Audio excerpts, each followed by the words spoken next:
भयानक से भयानक आग को भी पानी से बुझाया जा सकता है, लेकिन धधकते ज्वालामुखी पर तो समंदर का जोर भी नहीं चलता। जानकार मानते हैं कि 80% ज्वालामुखी समंदर के अंदर ही फटते हैं।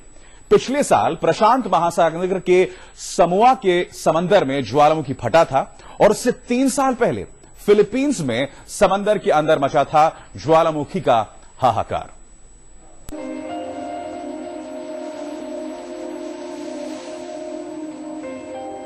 दूर दूर तक फैला पानी और आंखों को सुकून देता नीला समंदर, जिसकी कभी मचलती लहरें तो कभी ठहरा पानी हर किसी का मन मोह लेता है। लेकिन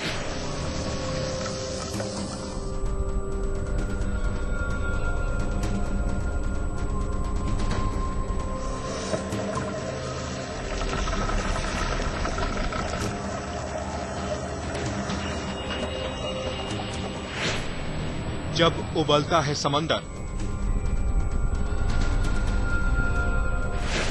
तो उठते हैं शोले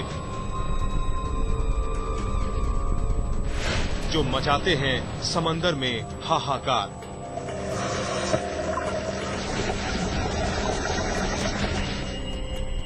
समंदर से उठता ये धुआं इशारा कर रहा है कि अंदर कोई बड़ी हलचल मची है और समंदर के अंदर फूट रहे हैं अंगारे।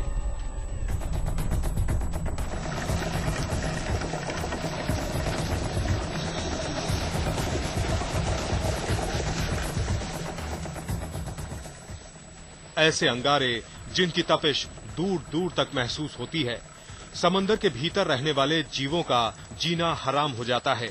मछलियां तड़पने लगती हैं, लेकिन समंदर के शोले कम होने का नाम नहीं लेते।